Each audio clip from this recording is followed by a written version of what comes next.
দয়ার নিতাই চাঁদের মহা অনুকম্পায় শ্রী শ্রী রাধা মাধবের অহৈতুকী করুণায় বঙ্গবসুন্ধরার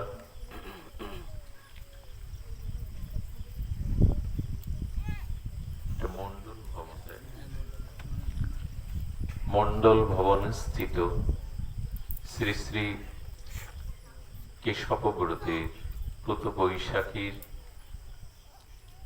আজ এই ভগবৎ শ্রী অঙ্গনে সর্ববেদান্ত সার অমল পুরাণ শ্রীমদ্ ভাগবতীয় কথা সুধাযজ্ঞের ভক্তিযজ্ঞের জ্ঞানযজ্ঞের দ্বিতীয় দিবসীয় যে পরম আয়োজন, সেই পরম আয়োজনে আজ প্রথম দিবসীয় জ্ঞান ভক্তিযজ্ঞের শুভারম্ভে প্রারম্ভে অস্মদীয় পরমারাধ্য জীবন সর্বস্ব জীবন ধন বন্দনীয় স্মরণীয় পূজনীয় শ্রী শিল গুরু মহারাজের পাবন পদারবিন্দে পরার্ধ কোটি দণ্ডবৎ প্রণতি তৎসহ ভাগবত আচার্যবৃন্দ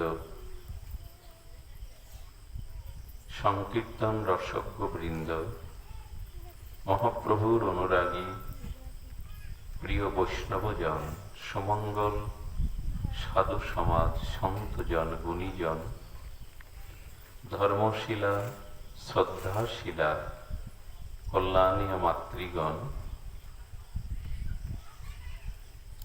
হরিকথার শুভারম্ভে সকল ভক্তচরণে সশ্রদ্ধ দণ্ডবৎ প্রণতি।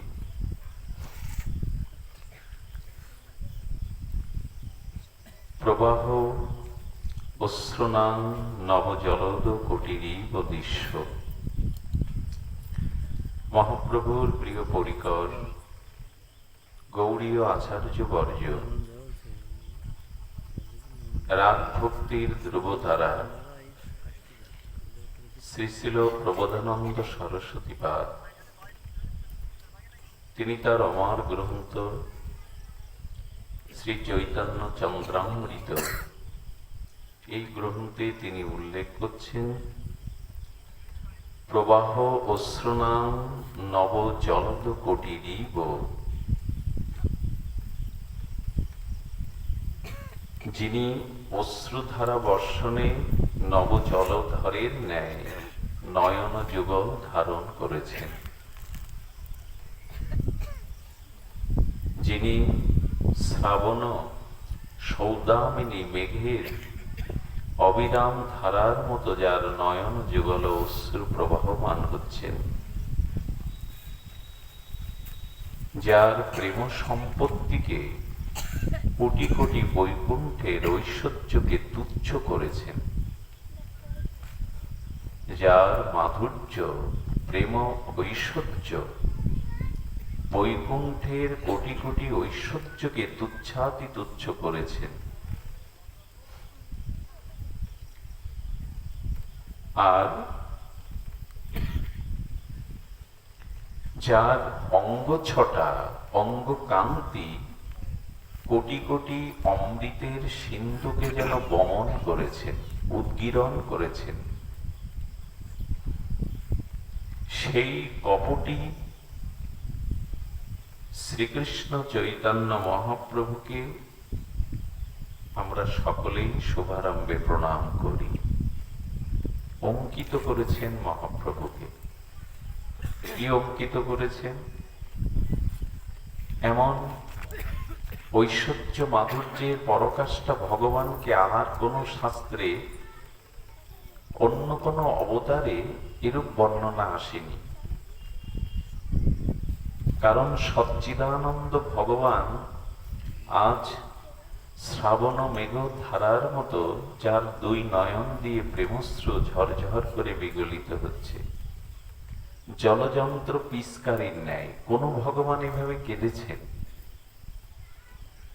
আকাশের ঘনঘটা সৌদামিনী মেঘের থেকে যেমন অজস্র ধারায় বৃষ্টি বরিশান হয়, আমার শ্রী গৌরাঙ্গের দুটি নয়ন দিয়ে অগ্নি করে প্রেমস্র বৃষ্টি ধারার মতো জলযন্ত্রের মতো বহমান। এই ভগবানকে ইতিপূর্বে বেদাদি শাস্ত্রে অবতারগণের মধ্যে দেখা যায়নি। আর মানুষ মোক্ষ চায়, মুক্তি চায়, বৈকুণ্ঠ গতি চায়, কিন্তু যার মাধুর্য কোটি কোটি বৈকুণ্ঠের ঐশ্বর্যকে আর তুচ্ছাতি তুচ্ছ করেছে। দেখুন,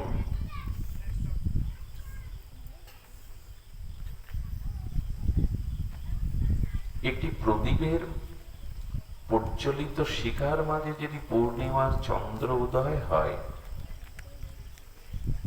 এই পৃথিবী মণ্ডলে কোন দেবালয়ে একটি মাটির প্রদীপের যে শিখা,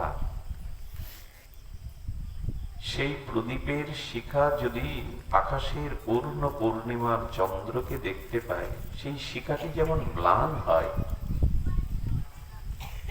কোটিপতির পাশে ভিখারি এসে দাঁড়ালে যেমন তিনি ম্লান হন, তেমনি রাধা কৃষ্ণ মিলিত তনু মাধুর্যের পরকাষ্ঠা শ্রীমান মহাপ্রভু, তার যে মাধুর্য, সেই মাধুর্য কোটি কোটি বৈকুণ্ঠের ঐশ্বর্যকে তুচ্ছাতি তুচ্ছ করেছেন। কোথায় মুক্তি, কোথায় বৈকুণ্ঠ? মহাপ্রভুর মাধুর্যের কাছে তা অতি তুচ্ছ। আর কি বলেছেন? যার অঙ্গ মাধুর্য, শ্রীকৃষ্ণ চৈতন্য মহাপ্রভুর অঙ্গের যে মাধুর্য, যে কান্তি, সেই উন্নত উজ্জ্বল তার অঙ্গ কান্তি কি করেছে? যেন কোটি কোটি অমৃতের সিন্ধুকে বমন করেছে। সেই অঙ্গ উজ্জ্বল প্রেমকান্তি যেন কোটি কোটি অমৃতের সিন্ধু বমন করেছেন। আর এমন মাধুর্যের ঠাকুরকে, রাধা কৃষ্ণ মিলিত তনুকে আমরা ভুয়ো ভুয়ো বারবার প্রণাম করি। কেন করব? কারণ শ্রী গৌরাঙ্গের করুণা ব্যতীত, নিতাই চাঁদের অপর কৃপা দান ব্যতীত আমরা ব্রজভক্তি পাব না। আমরা যুগল উপাসনার মাধুর্য নিকুঞ্জ মন্দিরের সন্ধান পাব না। এজন্য শ্রীকৃষ্ণ চৈতন্য মহাপ্রভুর চরণাশ্রয় ব্যতীত, তার কৃপা কটাক্ষ করুণা ভাজন ব্যতীত ব্রহ্মারও উপায় নাই রাধা মাধবের নিকুঞ্জ প্রেম মন্দিরের সেবা পাওয়া। ব্রহ্মার উপায় নাই, জীবের কি কথা? এই জন্য আমরা মহাপ্রভুকে হৃদয়ে ধারণ করে তার অনবদ্য অপার করুণার দানকে স্বীকার করে, আর মহাপ্রভু নিতাই চাঁদের চরণের দিকে করুণার দৃষ্টি দিয়ে, তার করুণার দৃষ্টি প্রার্থনা করে পথ চলতে হবে, এছাড়া উপায় নাই। সুরেশানাং দুর্গং গতিরতি শয়ন উপনিষিদনাং মনিনাং সর্বস্বং প্রণত পটলীনাং মধুরিমা বিনির্যস্য প্রেম্ন নিখিল পশুপালাম্বুজাম সচৈতন্য কিং মে পুনরার বিদিশাজাতি পদম। রূপ গোস্বামীপাদ বলছেন, কে শ্রীকৃষ্ণ চৈতন্য? কে আমাদের প্রাণাধিক প্রিয় চৈতন্য মহাপ্রভু? কে? কে রাধা কৃষ্ণ মিলিত তনু? এই মাধুর্যের উন্নত উজ্জ্বল রসের মূরতি। সুরেশানাং দুর্গম, একটু ধ্যান দিতে হবে। মহাপ্রভুকে সুরেশ অর্থাৎ দেবগণ, দেবরাজ ইন্দ্রাদি, আর দেবরাজ ইন্দ্রাদিরও অধিদেব ব্রহ্মাদি দেবগণেরও একমাত্র নিরাপদ স্থান হল গৌর চরণ। সুরেশনং দুর্গ, দুর্গ মানে নিরাপদ স্থান, যেখানে অবস্থান করলে বহিঃশত্রু আর ক্ষতি করতে পারে না। তার বলে নিরাপদ নির্ভয় স্থান দুর্গম। এই জন্য দুর্গা শব্দটি দুর্গ থেকে এসেছে। দুর্গাকে এই জন্য জগৎমাতাকে দুর্গতি নাশিনী বলে, যার আশ্রয়ে গেলে দুর্গতি আর আপনাকে স্পর্শ করতে পারবে না। দুর্গ থেকে দুর্গা শব্দ নিষ্পন্ন হয়েছে, অর্থাৎ যেখানে অবস্থান করলে আর কোন শত্রু আপনাকে আক্রমণ করতে পারবে না। তো মহাপ্রভুর কেমন, তার চরণ কেমন না সুরেশানাং দুর্গম, ইন্দ্রাদি এবং দেবরাজ ইন্দ্র অধিপতি ব্রহ্মাদি দেবগণেরও একমাত্র নিরাপদ স্থান হলো শ্রী গৌরাঙ্গ চরণ। এটা আমাদের সম্প্রদায়ের কল্পিত মন গড়া কোনো সিদ্ধান্ত নয়। জগতগুরু রসাচার্য মহাপ্রভুর মনোভীষ্ট পূরণকারী রূপগোস্বামীর অনুভূতি। সুরেশানাং দুর্গম। এজন্য মহাপ্রভু যখন অবতীর্ণ হবেন তখন ভগবান শঙ্কর অভিন্ন ঈশতত্ত্ব, অভিন্ন বিষ্ণুতত্ত্ব ভগবান শিব কাঁদছেন। ভগবান শঙ্কর সহসা কাঁদেন না, এক সতী হারিয়ে কেঁদেছিলেন আর আজ কাঁদছেন। কাঁদছেন এই জন্য আমাদের দুর্দশা দেখে, আগত কলিযুগের জীবের যে মহা দুর্দশা, সেই মঙ্গলময় সত্য সুন্দর ভগবান শিব কলিযুগের জীবের দুর্দশাগ্রস্ত অবস্থা দেখে কাঁদছেন, ধ্যান করছেন।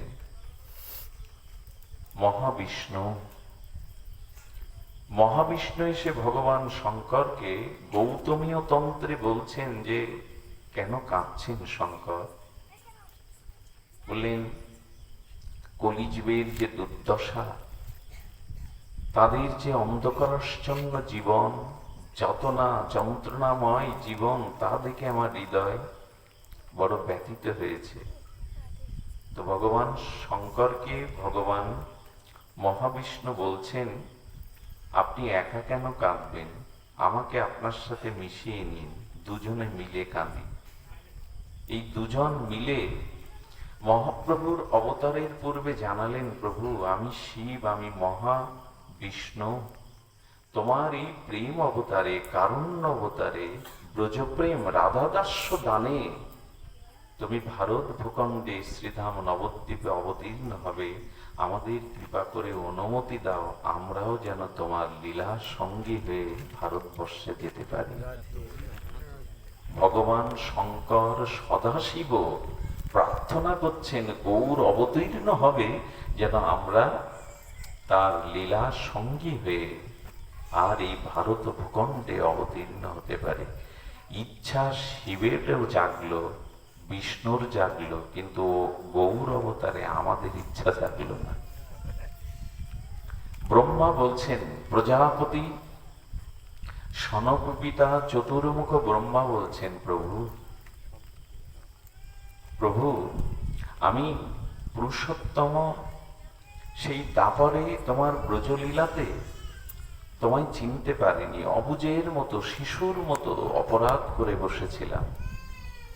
তোমাকে পুরুষোত্তম ভগবান রূপে আমি অনুভব করতে পারিনি, তাই ব্রজলীলাতে অপরাধ করেছিলাম, তোমার গোবৎস রাখালদের হরণ করে। প্রভু সেই লীলাতে ব্রজের মাধুর্য দর্শন আস্বাদনের অধিকার ছিল না আমার, কিন্তু এখন মনে হচ্ছে সেই ব্রজের রাধা মাধব মিলিত তনু পরম প্রেমাবতার, কারুণ্য অবতার হয়ে যখন তুমি কলির প্রথম সন্ধ্যায় নবদ্বীপে বিদ্যাজন পরিবেষ্টিত হয়ে অবতীর্ণ হবে প্রেম বিতরণের জন্য কারুণ্য অবতার হয়ে, সে সময় একবার সুযোগ দাও এই ব্রহ্মাকে যেন তোমার লীলাতে যে কোনো নিচকুলে গিয়ে তোমার ভজন, তোমার চরণ, তোমার মহিমাকে আস্বাদন করতে পারি। ব্রহ্মা প্রার্থনা করছেন। তারপরে এটা আমার ভাগ্যে হয়নি। সেই ব্রহ্মায় নামাচার্য হরিদাস হয়ে আসছেন মহাপ্রভুর লীলা আস্বাদনের জন্য। কে মহাপ্রভু? ব্রহ্মাও বলছেন যে কোনো নিচকুলে আমাকে দাও, যাতে তোমার চরণ ভজন করতে পারি। ব্রহ্মারও স্বাদ হলো না শুধু, আমরা গৌরকে জানলাম না। আচ্ছা, দেবর্ষিপাদ নারদ তিনি অনন্ত লোকে ভগবানের প্রিয় পার্শ্বদ দেহ প্রাপ্ত হয়ে দেবর্ষি নারদ কোথায় না তার গতাগতি গমনাগমন, সে বৈকুণ্ঠে হোক, স্বর্গে হোক, নরকে হোক, সবখানেই তো নারদজির গতাগতি। যেদিক দিয়ে যায় তার শ্রীঅঙ্গের বাতাস যেদিকে বহমান হয়, চণ্ডাল ও হরিভক্তি পরায়ণ হয়ে যায়। সেই নারদ কাঁদছে, প্রভু এমন অবতার, এমন প্রেম বিতরণ, এমন ব্রজপ্রেম, এমন রাধাদাস্য, এমন মঞ্জরি ভাব সাধনা পৃথিবীতে কখনো বিতরণ হয়নি।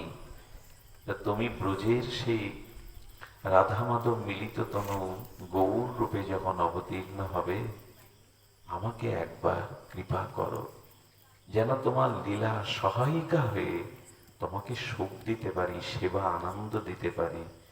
মহাপ্রভুর আশীর্বাদে নারদ হয়ে এলেন শ্রীবাস ঠাকুর হয়ে।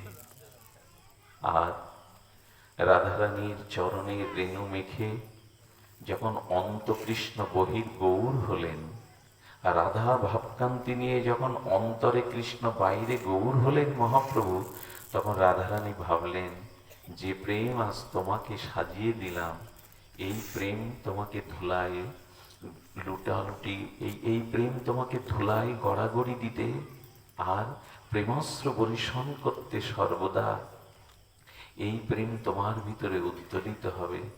রাধারানী তখন ভাবলেন, আমার প্রাণপ্রিয় এই মাধুর্য মরুতি তপ্ত কাঞ্চন অঙ্গ যখন ভক্তের উদ্ধারের জন্য, কৃষ্ণ প্রেমের জন্য ভক্তভাব অঙ্গীকার করে যখন ধুলায় লুটাবে, ধুলার মধ্যে যে কাকর আছে, ধুলার মধ্যে যে কণ্টক আছে, যদি ওই শ্রীঅঙ্গে ব্যথা লাগে, তাই রাধারানী তার আবেশ হয়ে গদাধর হয়ে এলেন। যখন তুমি কীর্তন করতে করতে ধুলায় লুটাবে, আমি আমার স্নেহের অঙ্ক কোল পেতে দিয়ে, বুক পেতে দিয়ে তোমাকে ধারণ করব। গদাধর রূপে এলেন রাধারানীর আবেশ হয়ে। আর দেবতারা কি বলছে জানেন? হে গৌর সুন্দর, হে প্রেমাবতার, হে কারুণ্য ঘন প্রেম ঘন শ্রীমূর্তি, এই বিশেষ কলিযুগে আপনার বিশেষ অবতারে আমরা দেবতারা প্রার্থনা করছি, ভারতবর্ষের যে কোনো নিচ কূলে, নদীর ধারে চণ্ডাল করে আমাদের জন্ম দাও, যাতে তোমার হরিনাম, তোমার লীলাকে অন্তত আস্বাদন করতে পারি। এই হলো মহাপ্রভু। সুরেশানাং দুর্গম গতিরতি শয়ন উপনিষদানাং। এই মন্ত্র না জানলে মহাপ্রভুকে আমরা উপলব্ধি করতে পারবো না। তত্ত্ব তো মহাপ্রভুকে না জানলে ওই যুগল ভজনও হবে না, প্রেম ভক্তির দরজায় আমরা পৌঁছাতে পারবো না। পৌঁছে দেবেন কে? রাধার মহিমা কে জানাবেন? বৃন্দাবনের মাধুর্য তত্ত্ব কে জানাবেন? যুগল ভজনের অতিরুতি কে দিবেন আমাদের? গৌর ছাড়া আর দ্বিতীয় কেউ নাই। যদি গৌর না হইত, পেতাম না, বৃন্দাবনও পেতাম না, রাধাদাস্য পেতাম না, যুগল ভজন পেতাম না, এই হরিনাম পেতাম না, সর্বোপরি এই ভাগবত ধর্ম পেতাম না, যদি মহাপ্রভু নিতাই চাঁদ করুণা না করতেন। দুই ভাই হৃদয়ের খালি অন্ধকার, দুই ভাগবত সঙ্গে করান সাক্ষাৎকার। এই কলিহত জীবের অবিদ্যা, অজ্ঞানতা, ভোগ বাসনা প্রবৃত্তিময় কুসংস্কারাচ্ছন্ন হৃদয়ে যে অন্ধকার জমে গেছে হৃদয় গুহাতে, এই হৃদয়ের অন্ধকারকে খালি অর্থাৎ প্রক্ষালন করে দিলেন কে? নিতাই চৈতন্য।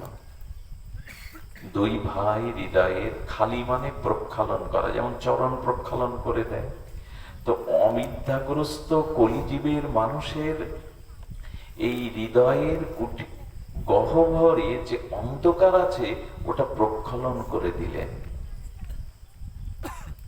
আর দুই ভাগবতের সাথে মহাপ্রভু সাক্ষাৎকার করিয়ে দিলেন। সাক্ষাৎকার কাকে বলে জানেন?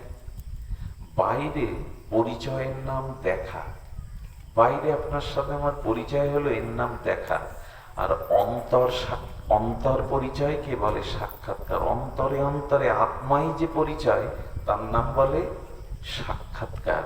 তো মহাপ্রভু আমাদের প্রেমের জন্য, প্রেম প্রাপ্তির জন্য দুটি তত্ত্বের সাথে সাক্ষাৎকার করিয়ে দিলেন। এক ভক্ত ভাগবতের সাথে, আর এক হলো অমলা পুরাণ শ্রীমৎ ভগবতের সাথে। এই জন্য মহাপ্রভু এই ভাগবত ধর্মকে প্রতিষ্ঠা করেছেন। আর এই কথা বলেছেন যে এই ভক্ত ভাগবতের সান্নিধ্য ব্যতীত, শুদ্ধ ভজনানন্দী শুদ্ধ ভক্ত ভাগবতের সঙ্গ ব্যতীত কেহ কোনোদিন তার মনের মানস যে পাপ তা দূর হতে পারে না। দেখুন, সাধু সঙ্গের কথা মহাপ্রভু, ভক্ত সঙ্গের কথা মহাপ্রভু বলেছেন। শাস্ত্র এটা বারবার বলেছেন যে না, গঙ্গা স্নানে, তীর্থ পর্যটনে দেহের পাপ দূর হয়, মনের পাপ দূর হয় না। একটু ধ্যান দিয়ে শুনুন। তীর্থ পর্যটনে, গঙ্গাদি স্নানে দেহের দ্বারা যে পাপ, এই পাপ দূর হয়, কিন্তু মনের যে পাপ, মানব যে কালিমা, এটা দূর হয় না, কখনো দূর হয় না। মহাপ্রভু বললেন মনের কালিমা দূর হবে কি? আমরা নিজেরাই দেখেছি, গঙ্গায় স্নানে নেমেছি, গঙ্গার তীরে হয়তো ব্যাগ ঝোলাটা রেখেছি, গঙ্গায় ডুব দেওয়ার আগে দুবার তাকিনি, ব্যাগটা কেউ নিয়ে গেল না তো। মন শুদ্ধ আর কোথায়, ব্যাগটা চলে গেল না তো।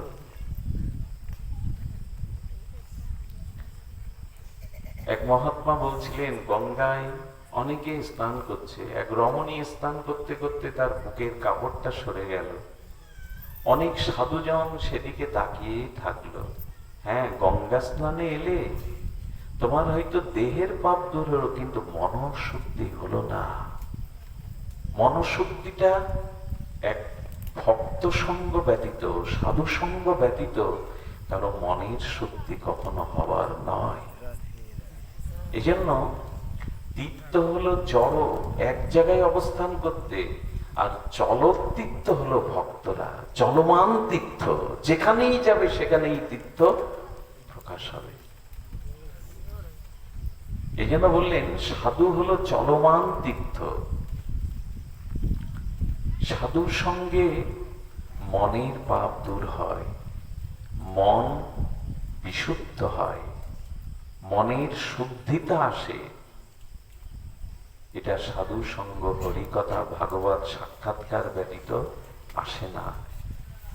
এই জন্য শাস্ত্রে বারবার বলেছেন যে দেখুন, এই চলমান তীর্থ, এমনকি আপনারা জানেন ভগীরথ যখন মা গঙ্গাকে পৃথিবীতে এনেছিলেন, মা গঙ্গা বলেছিলেন বাছারে, হরির চরণচ্যুতা সেই স্বর্গের মন্দাকিনী ভারত ভূখণ্ডে আমি এলাম, কিন্তু কলির জীব তো আমাকে অবগাহন করে সব পাপ রেখে আসবে।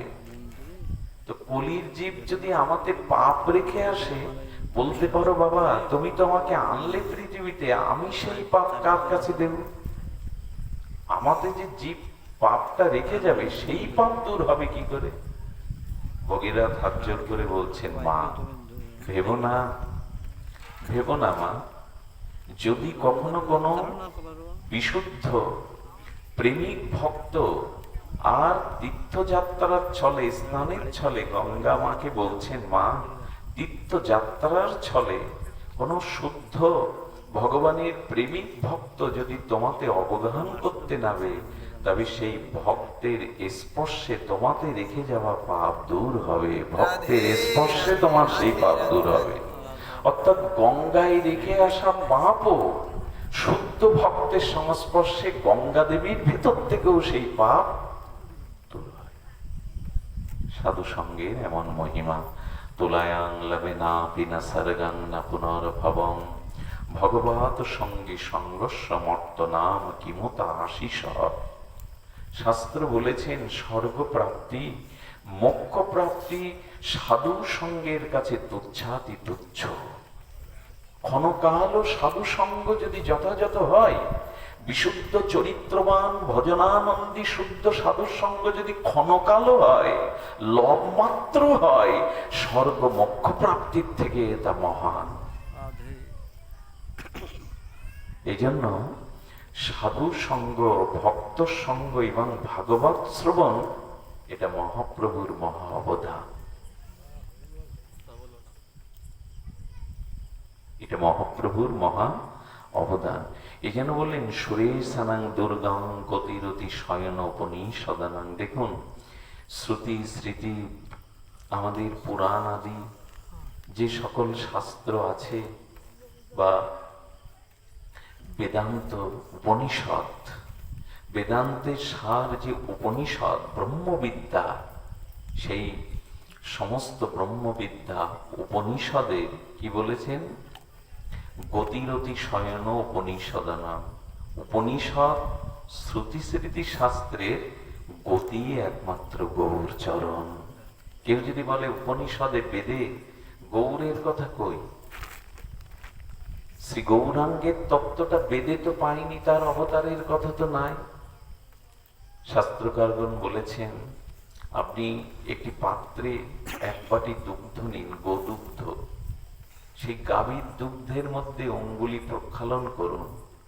যদি প্রশ্ন করা হয় কি খুঁজে বেড়াচ্ছেন, যদি উত্তর আসে ঘি খুঁজে বেড়াচ্ছি, এক বাটি গাভীর দুগ্ধের মধ্যে অঙ্গুলি প্রক্ষালন করে বলছেন আমি ঘি খুঁজছি। তো যদি বলে দুধের বাটির মধ্যে অঙ্গুলি দিয়ে ঘি খুঁজলে কি ঘি পাওয়া যায়? ওতে ঘি নাই। আচ্ছা, দুধের মধ্যে ঘি নাই, এটা কি সত্য? এটা কথা বলুন, সত্য কি? আদৌ সত্য না? দুধের প্রতিটি বিন্দুতে ঘি তত্ত্ব নিহিত আছে, দুধের প্রতিটি কণাতে বিন্দুতে ঘৃত তত্ত্ব নিহিত আছে। কিন্তু ওইভাবে খালি চোখ দিয়ে অঙ্গুলি ঘুলিয়ে দুগ্ধের বাটির মধ্যে ঘি পাওয়া যাবে না। তাই বলে কি বলবেন যে ঘি নাই? ওর মধ্যে ঘৃত তত্ত্ব আছে, ওটার একটা পরিক্রিয়া আছে। ওই দুধটা অম্লযোগে একটু দই পাততে হবে, ঘোল করতে হবে, তাকে মন্থন করতে হবে। আর মন্থনকৃত মাঠা থেকে, ঘোল থেকে, দধি থেকে উৎকৃষ্ট মাখন, আস্বাদ্য মাখন উঠবে। মাখনটা একটু অগ্নিতে তাপ দিলে আয়ু বর্ধনাং ঘৃতাম, ঘি হবে। আছে, কিন্তু ওইভাবে পাওয়া যাবে না। তেমন উপনিষদের ছত্রে ছত্রে প্রতিটি পয়ারের মধ্যে, বেদের মধ্যে মহাপ্রভুর তত্ত্ব নিহিত আছে, কিন্তু ওইভাবে পাওয়া যাবে না। সাধন ভজন পরিক্রিয়ার দ্বারাই জানতে হবে যে গৌর তত্ত্বটা বেদের মধ্যে, দুধের মধ্যে ঘৃতর মতো নিহিত আছে। কাঠের মধ্যে আগুন আছে। এই যে চারটি এখান থেকে এই মঞ্চটা তৈরি করার জন্য যে খুঁটি ব্যবহার করেছে, ওর মধ্যে আগুন নাই। ওতে স্পষ্ট করলে আগুন পাবেন কি? ওর ভিতরে কুটস্থ আগুন আছে, সুপ্ত আগুন আছে। ওটা আর একটা আগুনের সাথে তদাত্ম করে দিন, ওর ভিতর থেকে আগুনটা তখন বেরোবে। তেমন রসবৈষ, বেদের এই উপনিষদের বাণীর মধ্যেই মহাপ্রভুকে অঙ্কিত করা আছে। রসবৈ সব, তিনি রসময়, তিনি রসব্রহ্ম। এ কথা বেদে বলা আছে, বলা নাই তা না। রসবৈষ, তিনি রসব্রহ্ম, রসিকেন্দ্র মৌলি, রসিক শেখর। একটা ফুলের কুড়ির মধ্যে যেমন ফুলের গন্ধ, ফুলের সৌন্দর্য লুকিয়ে থাকে, প্রস্ফুটিত না হলে সেই ফুলের সুগন্ধ রেণুটা বাতাসে আনন্দ বিলায় না, সুগন্ধ বিলায় না, প্রস্ফুটিত হতে হবে। তেমন বেদ উপনিষদের প্রতিটি মন্ত্রের মধ্যে মহাপ্রভুকে অঙ্কিত করা আছে, কিন্তু প্রকাশ না হওয়া পর্যন্ত তা অনুভূতি হবে না। এই জন্য বেদ উপনিষদের গতিপথ হলো চৈতন্য মহাপ্রভু। উপনিষদের গতিপথ। আর মনিনাং সর্বস্বং প্রণত পটলীনাং মধুরিমা, তার মানে মুনিগণ, যোগীগণ, ধ্যানীগণ, যুগ যুগান্তর যেসব মুনীন্দ্র, জ্ঞানীন্দ্র, ধ্যানীগণ, অমলাত্মা, বিমলাত্মাগণ, তাদের ধ্যানের একমাত্র তত্ত্ব হলো গৌর হরি। মনিনাং সর্বস্বং, মণিগণের সর্বস্ব ধন হলো গৌর চরণ।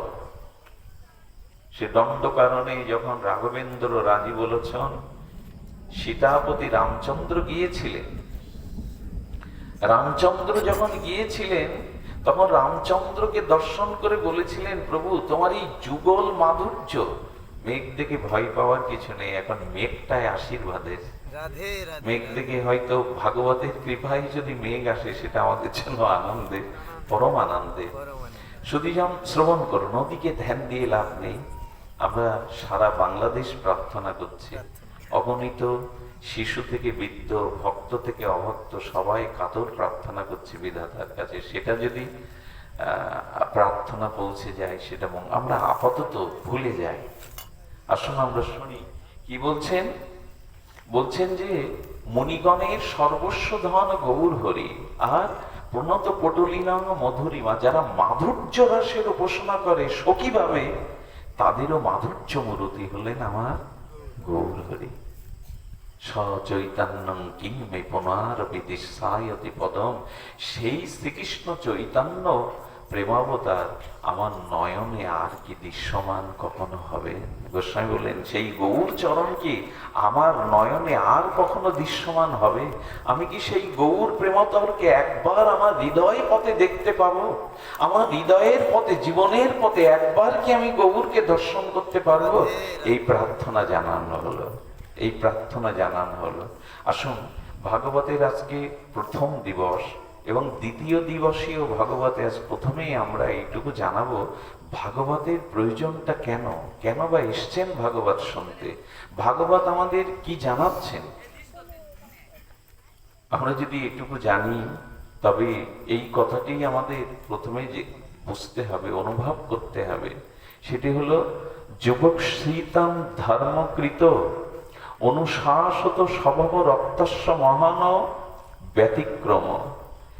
এখানে দেবর্ষিপাদ নারদ তার শিষ্য কৃষ্ণদ্বৈপায়ন ব্যাসদেবকে বলেছিলেন, ব্যাসদেব তুমি বদ্রিকাশ্রমে বসে বসে মুখটা অন্ধকার করে অপ্রসন্ন হয়ে আছো। ব্যাসদেবকে বলছেন, তুমি বেদ বিভাজন করলে, 4 ভাগে ভাগ করলে, তুমি 108টা উপনিষদ দিলে, 18 খানা পুরাণ দিলে, পঞ্চম বেদ মহাভারত দিলে, গীতা শাস্ত্র মহাভারতের অন্তর্গত করলে, অথচ ব্যাসদেব তুমি এসব করেও নিজেও সুখ পাওনি, নিজেও শান্তি পাচ্ছ না। আচ্ছা বলুন তো, ব্যাস হলো ভগবানের জ্ঞান অবতার, জ্ঞানাবেশ অবতার ব্যাসদেব। সেই ব্যাসদেব বেদকে বিভাজন করলেন, উপনিষদ রচনা করলেন, ব্রহ্মবিদ্যা জানালেন, মহাভারত আনলেন, মহাভারতের অন্তর্গত গীতা জানালেন, এরপরেও তিনি নিজে শান্তি পাচ্ছেন না। তো দেবর্ষিপাদ নারদ তখন বলেছিলেন তদুত্তরে, অন্যকে আনন্দ না দিলে, অন্যকে শান্তি না দিলে নিজে আনন্দ বা শান্তি পাওয়া যায় না। ব্যাসদেব তখন ছিল গুরুদেবকে বললেন, আমি জীবকে আনন্দ দেইনি, আমি জীবকে কল্যাণের পথ দিগদর্শন করিনি, আমি বেদের ছত্রে ছত্রে, উপনিষদে, পুরাণে আমি সবখানেই তো বলেছি, আমি মহাভারতে কি দেইনি? জীবের ধর্ম, অর্থ, কাম, মোক্ষ সবকিছু তত্ত্ব তো দিয়েছি, তো আমি দেইনি কি? বললেন না। আচ্ছা, একটা সমস্ত একটা মানুষের অবয়ব, একটা দেহকে রাখলেন, কিন্তু মুখে হাসিটি রাখলেন না।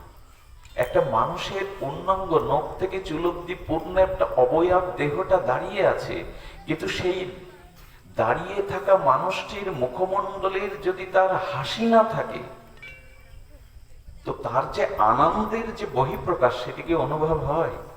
তেমনি বলছেন, তুমি ধর্মার্থ কামমোক্ষ বেদে উপনিষদে পুরাণে লিখেছ, কিন্তু জীবের পরম আনন্দের সন্ধান, জীবের পরম সুখের সন্ধান আজও তুমি জগৎকে দান করনি। চিন্তা করুন ভাগবত কি তত্ত্ব। দেবশ্রীপাদ নারদ বলছেন, তুমি ধর্ম অর্থ কাম মোক্ষ যোগ জ্ঞান ধ্যান সবকিছু দিয়েছ, কিন্তু ভগবানের মাধুর্য লীলাকে, বৃন্দাবন লীলাকে প্রকাশ করনি। তাই তুমি যেমন শান্তি পাওনি, জীবকেও তুমি পরমানন্দ দিতে পারোনি। বরঞ্চ কি বললেন জানেন? কথা বললেন যে তুমি বরঞ্চ জীবগুলোকে বিশেষভাবে নিন্দনীয় অবিবেচকের মতো এই জীবগুলিকে নিন্দনীয় কর্মে আরো প্রেরণা দিয়েছে। কথা বলা যায় ব্যাসদেবকে, গুরুদেব শিষ্যকে বলতে পারে, বরঞ্চ তুমি নিন্দনীয় কাজ করেছ। তুমি জীবের ভেতরে যে স্বাভাবিক ভোগ বাসনা তাকে আরো বাড়িয়ে দিয়েছ। বাবা, এই কথাগুলো সাধারণ যারা আমার মতো নিতে পারবো না। বলেন ভাগবত প্রকাশের পূর্বে দেবশ্রীপাদ বলছেন, দেখুন আমাদের ভোগের প্রতি কি বলেছেন, যুবক শীতাং ধর্মকিত অনুশাসত স্বভাব রক্তস্ব মহান ব্যতিক্রম। জীবের একটা স্বাভাবিক স্বভাব আছে ভোগের প্রতি স্পৃহা, কামনা বাসনার প্রতি স্বাভাবিক। যেমন একজনকে যদি প্রসাদ ভোজী হতে বলেন, এটা তার কাছে স্বাভাবিক নয়, কিন্তু কাউকে যদি মাংস কাল থেকে খেতে বলেন, এটা তার কাছে স্বাভাবিক। কাউকে যদি বলেন চোখকে আর জগতের রূপ দেখিও না, রাধা মাধবের রূপ দেখো, তার জগতের রূপ দেখা তার বহুদিনের অভ্যাস, ওটা স্বাভাবিক, কিন্তু রাধা মাধবকে দেখা স্বাভাবিক নয়। তো জীবের স্বাভাবিক ভোগের প্রতি একটা স্পৃহা স্বাভাবিক, তুমি আরো তাতে বাতাস দিয়েছ। তুমি সমস্ত শাস্ত্রে কি দিয়েছ, ধর্ম করলে অর্থ পাওয়া যাবে, অর্থের দ্বারা কামনা পূরণ হবে, ধর্ম অর্থ আর কামনা পূরণ হলে কি, সেটা পরকালে স্বর্গ বা মুক্তি পাওয়া যাবে। এই তো দিয়েছ তুমি, ধর্ম অর্থ কাম্যকে, এই সবগুলি জীবের নিজের সুখের জন্য, একটাও ভগবানের সুখের ব্যবস্থা তুমি করনি। তাই দেবশ্রীপাদ বললেন, তুমি বৃন্দাবন লীলা প্রকাশ করো, ভগবানের অসমাপ্ত মাধুর্য লীলা প্রকাশ করো। যে যুগল লীলা মাধুর্য লীলা শ্রবণ করে জীব অহেতুকী নিষ্কাম প্রেম ভগবানকে দিতে পারবে, আর ওই নিষ্কাম অহেতুক প্রেম ভগবানকে নিবেদন করলে কোটি কোটি প্রেম আনন্দ তার কাছে ফিরে আসবে। সেই আনন্দেই জীব প্রকৃত আনন্দ পাবে। এজন্য তুমি ভাগবত রচনা করো, রাধা মাধবের লীলা রচনা করো, ব্রজলীলা। এইখানেই ভাগবত সৃষ্টির রহস্য, এইখানে ভাগবত সৃষ্টির রহস্য। ভাগবতে প্রথম যে প্রশ্নটা এসেছে সুতমনির কাছে, এবং নিখিল শাস্ত্রে একটাই প্রশ্ন এসেছে, কি প্রশ্ন জানেন? জীবের মঙ্গল কিসে? আসুন এই প্রশ্নটার উপরে আমরা সামান্য আলোচনা করি। কি এসছে প্রশ্ন? জীবের মঙ্গল কিসে? ন হতমন্য শিব পন্থা, শাস্ত্রে বলেছে আমাদের প্রকৃত মঙ্গল কিসে? এই প্রশ্ন সমস্ত নিখিল শাস্ত্রের একমাত্র প্রতিপাদ্য বিষয়। আমাদের পরম মঙ্গল কিসে, আমাদের পরম মঙ্গল বা কল্যাণ কিসে? তো শুনুন, মনে বিচলিত হবেন না, আগেই বলেছি একটু শান্ত হয়ে শুনুন। কিসে আমাদের প্রকৃত মঙ্গল? তো সেখানে ভাগবত ধর্ম বলছেন, বাসুদেবে ভগবতী ভক্তিযোগ যত ভাবে। যদি ভগবানের প্রতি তোমার অহেতুক একটু ভক্তি হয়, এটাই তোমার পরম মঙ্গল, এটাই তোমার পরম কল্যাণ। যদি ভগবানের প্রতি তোমার অহেতুক একটু ভক্তি হয়, নিষ্কাম ভক্তি, যদি কোনো জীবের ভাগ্যে সদ্গুরুর কৃপায় শাস্ত্রের অনুশাসনে কারো ভিতরে যদি একটু ভক্তির উদয় হয়, সেই ভক্তির উদয়েই জীবের পরম মঙ্গল। অর্থ প্রাপ্তিতে মোক্ষ প্রাপ্তিতে নয়। জীবের পরম মঙ্গল বাসুদেবী ভগবতী ভক্তিযোগ যত ভবে। এই জন্য এই ভক্তি সঞ্চারিত হবে। এই ভক্তি প্রাপ্তির উপায় কি?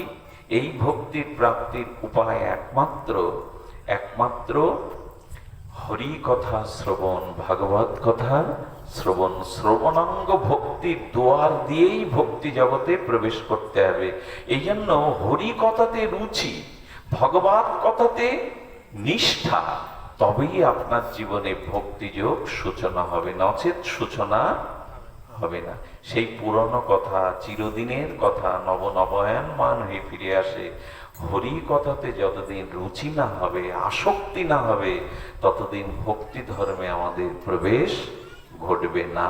এই জন্য বলেছেন যে শ্রবণাং মঙ্গলাং, যে মঙ্গল তুমি চাইছো, যে ভক্তি তুমি চাইছো, যে প্রেম তুমি চাইছো, সেটা একমাত্র সাধু সঙ্গ ভগবত শ্রবণের দ্বারাই সেটি সম্ভব। সেই ভাগ্য আজ আমরা প্রাপ্ত হয়েছি, সেই সৌভাগ্য আজ আমাদের রচনা হয়েছে। কারণ একদিনের হরি কথা, এক মুহূর্তের বিপ্রুট, রাধারানী বলছেন সকৃত দদন, সকৃত দদন বিপ্রুট দ্বন্দ্ব ধর্ম বিনাশটা। রাধারানী বলছেন যদি কৃষ্ণ গুণগাথা, প্রেম গুণগাথা বিপ্রুট এক ফোঁটা কারো কানে যায়, সকৃত দদন বিপ্রুট দ্বন্দ্ব ধর্ম বিনাশটা, যদি এক ফোঁটা হরিকথা সাধুমুখ নির্গলিত কারো কর্ণ দিয়ে প্রবেশ করে, তাহলে তার এই জগতের দ্বন্দ্ব ধর্ম মিটে যাবে। অর্থাৎ জগতের যে কামনা, আসক্তি, বাসনা, সে দ্বন্দ্ব মিটে যাবে। আর কি হবে বললেন তার পরম কাঙ্ক্ষিত মঙ্গল হবে। কি মঙ্গল হবে না, হরিকথা শ্রবণের সাথে সাথে তার চিত্ত মন ছুটবে ভগবানের পাদ পদ্মে। এই জন্য দেখুন, হরিকথা, সাধু সঙ্গ, এটা আমাদের প্রয়োজন। আচ্ছা, বিল্বমঙ্গল ঠাকুর, যার নাম কৃষ্ণ কর্ণামৃতের যিনি রচয়িতা, যিনি রসিক কবি চূড়ামণি, বিল্বমঙ্গল ঠাকুর ব্রজে প্রথমে এই রাধা দাস্য মঞ্জরি ভাবটা তিনি প্রকাশ করেছিলেন কর্ণামৃতে। মহাপ্রভুর আস্বাদন থাকত গাম্ভীরা এই কর্ণামৃত। খুব ধ্যান দিয়ে শুনুন, এই কর্ণামৃতের বিল্বমঙ্গল ঠাকুরের পূর্বজন্মের অবস্থা দেখুন। সাধু সেবা, সাধু সঙ্গ ব্যতীত, হরিকথা শ্রবণ ব্যতীত কারো যুগল ভজন, কারো ব্রজপ্রেম হতে পারে না। বিল্বমঙ্গল ঠাকুরই তার দৃষ্টান্ত, খুব মার্মিক দৃষ্টান্ত। ধ্যান দিয়ে শুনুন, বিল্বমঙ্গল ঠাকুর যবে ব্রজে যুগল দর্শন করেছিলেন, ইনার পূর্বজন্মে ইনি ছিলেন একজন ভক্ত সন্ন্যাসী। এখন ওনার কাজ ছিল কি জানেন, ভাগবত শ্রবণ আর বৈষ্ণব সেবা। সন্ন্যাসী, ব্রাহ্মণ কোলে সন্ন্যাসী, কিন্তু ওনার মূল অভিপ্রায় ছিল যেখানেই সাধু সঙ্গ, হরিকথা শ্রবণ এবং বৈষ্ণব সেবা। এত বৈষ্ণব সেবার মহিমা তার মধ্যে প্রকট হয়েছিল, নিজের ধন জন যা কিছু ছিল প্রায় সব কিছু বৈষ্ণব সেবাতে বিলিয়ে দিয়েছেন। শুনুন সেই মর্মান্তিক ঘটনা। ওই রাজ্যেরই রাজা রাজকুমারী মারা গেল। আমরা এই ঘটনা খুব বেশি জানতে পারি না। রাজকুমারী যখন মারা গেল, সেই রাজকুমারী রাজার অত্যন্ত স্নেহধন্যা ছিলেন, আদরণীয়া ছিলেন। তো মারা যাওয়ার পরে সেই রাজকুমারীর পা থেকে আর গলা পর্যন্ত স্বর্ণে মোড়া, অলঙ্কারে শালান করা। রাজা বললেন, আমার রাজকুমারীকে এই অলঙ্কার সহ আমি সমাধিস্থ করবো। অলঙ্কার খোলা। রাজা তো ধনৈশ্বর্যের মালিক, আর অত্যন্ত তার প্রিয় কন্যাকে তিনি ওই অলঙ্কার অবস্থায় সমাধি দিলেন। বিল্বমঙ্গলের পূর্বজন্মে বৈষ্ণব সেবী ব্রতী এই সন্ন্যাসী দেখলেন যে ওর গায়ে পা থেকে মাথা পর্যন্ত বহু অলঙ্কার আছে। উনি দ্বিতীয় দিন রাতের অন্ধকারে ওটা খুঁড়তে শুরু করে যখনই অলঙ্কারে হাত দিতে যাবেন, তখন একটা মহিলা কণ্ঠের আওয়াজ এলো, আমাকে ছুঁয়ো না। কে তুমি? বললেন, যাকে স্পর্শ করতে যাচ্ছ তার জীবাত্মা আমি। ছুঁতে নিষেধ করছো কেন? বললেন, আমাকে ছুঁয়ো না, কোনো পুরুষ কখনো আমাকে স্পর্শ করেনি, তুমি আমাকে এখনো স্পর্শ করবে না। আর কেন আমাকে স্পর্শ করছো? মাটি কেন খুঁড়ছো? তখন বললেন, তোমার অলঙ্কারগুলি আমার প্রয়োজন। বলে, অলঙ্কার প্রয়োজন কেন? বলে, এই অলঙ্কার নিয়ে আমি বৈষ্ণব সেবা দেব, এই অলঙ্কার নিয়েই আমি সাধু সেবা দেবো, এগুলো আমার প্রয়োজন, তুমি না বলো না। বলে, তোমার যদি ধনের প্রয়োজন হয় বৈষ্ণব সেবার, আমার পিতার কাছে চলে যাও, গিয়ে বলো আপনার কন্যা আমাকে স্বপ্নে আদেশ করেছেন আমাকে ঐশ্বর্য দিতে, যদি না দিতে চায় তো বলবে আপনার রাজকুমারীর যে খাটে শয়ন করতেন পালঙ্কে, ওই পালঙ্কের 4 পায়ার নিচে সোনা সুরক্ষিত আছে, এভাবে বললে বাবা জানে না, আপনাকে দিয়ে দেবে। সাধু গিয়ে যখন বললেন আপনার কুমারী কন্যার পালঙ্কের 4 পায়ার নিচে স্বর্ণ আছে, যখন বললেন খুঁড়ে দেখা গেল সত্যি সত্যি রাজকুমারী ওখানে স্বর্ণ। বলল আমার মেয়ে কথা বলেছে, আপনাকে নির্দেশ দিয়েছেন আপনি নিয়ে যান, যত পরে নিয়ে যান। সেই সোনা দিয়ে দিল। 1 মাসে সব সাধু সেবাই সেগুলো ব্যয় করে আবার 1 মাস পর খুঁড়তে এসেছে। আবার 1 মাস পর খুঁড়ে যখন হাত দিতে যাবে, সেই কণ্ঠস্বর, তুমি আমাকে স্পর্শ করো না। বলেন আবার কেন এসছো? বলে আবার আমার টাকার প্রয়োজন সাধু সেবার জন্য, বৈষ্ণব সেবার জন্য। বলেছি না আমাকে ছুঁয়ে না, তোমাকে টাকা তো দেওয়া হয়েছে বাবা, এত বলে সব ব্যয় হয়ে গেছে, আমাকে আবার বৈষ্ণব সেবার জন্য তোমার এটা দরকার। আজ তোমার কোনো কথা আমি হোক আমার পাপ অন্যায় যাই, চিন্তা করুন বৈষ্ণব সে অমনি কি আর বিল্লমঙ্গল ঠাকুর হয়? অমনি কি যুগল দর্শন হয়? পূর্ব জন্মে কিছু স্বীকৃতি থাকে, 1 জন্মের সাধন ভজনে এগুলো হয় না। পূর্ব জন্ম বহু নাম জন্ম নামান্তে জ্ঞানবানাং প্রবর্ততে বাসুদেব সর্বমিতি সমহাত্মা সুদুর্লভ। 1 জন্মের স্বীকৃতিতে এই যে আপনারা হরি কথা শুনছেন, এই যে তিলকমালা নিয়েছেন, এই যে একটু হরিনাম জপ করেন, সাধুসঙ্গ করেন, এটা 1 জন্মের না, বহুত জন্মের সৌভাগ্য সঞ্চিত হলে তবে এটা হয়। এই জাতীয় রুচি হয়, অল্প ভাগ্যে জীবের ভজন হয় না। এই জন্য গত জন্মে আমাদের স্বীকৃতি আছে কিনা জানি না, অন্তত এই জন্মে তো একটু এগিয়ে থাকুন, 1 পা একটু সামনে বাড়িয়ে দিন ভক্তি রাজ্যে। কিন্তু সেটুকুতেও তো আমাদের অলসতা হচ্ছে ও আর কি শুনবো, এখন তো চারিদিকে ভাগবত না। রুচি আনুন, রুচি আনুন। ও যখন হাত দিতে গেছে বলছেন আমার অঙ্গ স্পর্শ করলে কিন্তু আমি অভিশাপ দেবো। বলে যা দেবে দাও। যেই গলার হার নিতে গেছে, সব অলংকার নেওয়ার পরে বললে আমি অভিশাপ দিলাম, তুমি ভক্ত ভক্তি পাবে, তবে তোমার হৃদয়ে কাম ভরা থাকবে, কিছুদিন কামের দ্বারা তুমি পথ হারিয়ে ফেলবে। কিন্তু যেহেতু তুমি সাধু সেবার জন্য এটা নিয়েছো, এই জন্য তুমি অন্তে রাধা মাধব যুগল পাবে। কিন্তু তোমার ভিতরে অভিশপ্ত কাম থাকবে, তোমার ভিতরে কাম থেকে যাবে। আর যেহেতু আমাকে স্পর্শ করেছে পরপুরুষ তুমি, তাই আমিও পতিতা হয়ে জন্মাবো। এই রাজকুমারী কি হয়েছিলেন? চিন্তা নামে পতিতা হয়ে এসেছিলেন। আর বিল্লমঙ্গল ওর প্রতি হয়েছিলেন আসক্তা, কামময় হয়ে গেছিলেন। কিন্তু পূর্বজন্মের সেবার কারণে, সাধু সঙ্গের কারণে পরবর্তীতে তিনি চোখকে অন্ধ করে বৃন্দাবনে যুগল মাধুর্য সেবা পেয়ে গেছিলেন। এই জন্য সাধু সঙ্গ বৈষ্ণব সেবা অনেক, এছাড়া কেউ পার পায়নি, এছাড়া কেউ ভক্তি পায়নি। ছাড়িয়া বৈষ্ণব সেবা নিস্তার পেয়েছে কেবা। এই জন্য সাধু সঙ্গ হরি কথা আমাদের একান্ত প্রয়োজন। দেখুন ভক্তমান চরিত্রে আছে, একজন সাধু সঙ্গ করতে করতে বৈষ্ণব সেবা দিতে দিতে বাড়ি টাড়ি জমি জমা সব বিক্রি করে ফতুর হয়ে গেছে। এখন সাধু সেবা না দিতে পেরে বাড়িতে বিষণ্ণ মনে বসে আছে। বললেন, সিদ্ধান্ত নিলেন আমি চুরি ডাকাতি করেও সাধু সেবা দেব। একটা কথা বলি, ড্রেনের দূষিত জল গঙ্গায় ফেলে দিলে তা পবিত্র জল হয়ে যায়, তখন দূষিত জল থাকে না। ভগবান বলছেন আমাকে আনন্দ দেওয়ার জন্য, আমাকে প্রসন্নতার জন্য কেউ যদি অধর্মও করে, সেই অধর্মই তখন ধর্ম হয়ে যায়। আমাকে আনন্দ দানের জন্য, আমাকে সেবার জন্য যদি কেউ অধর্ম করে, কিরকম অধর্ম মনে আছে? জীব গোস্বামী বলেছেন, মামা ভাগ্নে মনে করলো কৃষ্ণ মন্দির তৈরি করবে। কি করবে? কৃষ্ণ মন্দির। তো মামা ভাগ্নের পয়সা নাই, কি করেছে জানেন?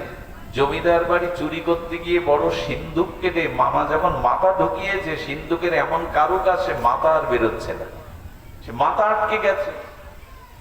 যখন মাথা আটকে গেছে, আপনারা বিচলিত হচ্ছেন? আচ্ছা, আমি বাট বিশ্রাম দেবো আজকে। বিচলিত হলে হরি কথা হয় না তো। আমরা যতক্ষণ অপেক্ষা করি, আমাদের উপরে কৃপায় আসবে, তো অপেক্ষা করি। তো কি বলছিলাম? ভগবানকে আনন্দ দেওয়ার নামই ধর্ম। ভগবানকে আনন্দ না দিয়ে আপনি যত বিধিমার্গে কিছু করেন, ভগবান যদি আনন্দিত প্রসন্ন না হয়, তাহলে সেটা অধর্ম। তো মামা বলছেন আমার মুন্ডু কেটে নাও। কেটে নিয়ে এই টাকা চুরি করে মন্দির বানাও, না হলে আমি ধরা পড়লে তুমিও ধরা পড়বে, আর এ জন্মে আর আমাদের গোবিন্দ মন্দির হবে না। কেটে নাও। মামার অনুরোধে মস্তক কাটলো, মস্তক কাটলে আর ধর চিনতে পারবে না। সেই টাকা ভাগ্নে নিয়ে মন্দির তৈরি করলো, বিগ্রহ প্রতিষ্ঠা করলো। রাধা মাধবকে বলছে যার জন্য মন্দির রাধা মাধব তাকে ফিরিয়ে দেবে না। আজ তো মামা নেই, পেছনে দাঁড়িয়ে দেখে মালা হাতে মামা দাঁড়ানো। এখানে চুরি ডাকাতি করাটাও কেউ ধর্ম বলবে, কিন্তু ভগবানের সুখের নিমিত্তে করা হলো বলে তিনি গোবিন্দের কৃপা পেলেন। তো উনি চিন্তা করলেন আজ থেকে আমি ডাকাতি চুরি করব, ওই টাকা দিয়ে আমি নিজের ভোগ না, গাড়ি বাড়ি বানাবো না, ভগবানকে ভক্তকে সেবা দেব। তো 2 দিন ধরে এক জঙ্গলের পথে দাঁড়িয়ে কোনো পথিক পায়নি যার কাছ থেকে ছিনিয়ে নেবে, বুঝতে পারছেন? আর 2 দিন না খেয়েই ওখানে চুরি ডাকাতি করবে বলে অপেক্ষা করছে। দ্বারকাধীশ গোবিন্দ রুক্মিণী দেবীকে বলছে, রুক্মিণী দেবী তুমি একটু ভালো করে অলংকার পরো তো। এবার পায়ের নুপুর থেকে, সোনার নুপুর থেকে সব অলংকার পরো। কেন প্রভু? বললে তোমাকে এক জায়গায় বেড়াতে নিয়ে যাও। দ্বারকাধীশ ভগবান রুক্মিণীকে বলছে তুমি অলংকার পরো, তোমাকে বেড়াতে নিয়ে যাও। ওখানে স্ত্রীদেরকে স্বামী যদি বলে বেড়াতে নিয়ে যাবো, সেজে গুজে থাকো, তা তাদের আনন্দ হয়। স্ত্রী সেজে গুজে আছে, রথে করে যাচ্ছে, রথটা দূরে রেখে দ্বারকাধীশ ভগবান রুক্মিণীর হাত ধরেই যে পথেও দাঁড়িয়ে আসে যে চোর, ওই পথেই যাচ্ছে। বুঝতে পেরেছেন রহস্যটা? 2 দিন ধরে বেচারা পড়ে আছে ডাকাতির সম্পদ নিয়ে, বৈষ্ণব সেবা করবে, তো ওই পথে কেউ যায়নি। আজ গোবিন্দ রুক্মিণী দেবীকে নিয়ে ওই পথে যাচ্ছেন। হারে রে করতে করতে করতে বলছে ওরে বাবা কি ভাগ্য, তো রাজারা নিয়ে আসছে। রুক্মিণী দেবীর সবকিছু খুলে দিলেন। আর সবকিছু খুলে নেওয়ার পরে যখন চলে যাচ্ছে তখন কিছু দূর পর ছুটে এসে গোবিন্দ বলছে কি গো, সব অলংকার তো নিলে, আমার কেন? বলে তোমার হাতের এই আংটিটা খুব মূল্যবান মনে হচ্ছে, ওটাও খুলে দাও। গোবিন্দের হাতের আংটিটাও খুলে নিলেন। তো বৈষ্ণব সেবায় যদি কারো আকাঙ্ক্ষা থাকে তাহলে স্বয়ং ভগবানও পর্যন্ত রুক্মিণী দেবীকে নিয়ে তার বৈষ্ণব সেবার জন্য, তার চুরির ধর্মের জন্য দাঁড়িয়ে পড়ে। শুধু ভক্তগণ, আমার মনে হয় আকাশের মেঘ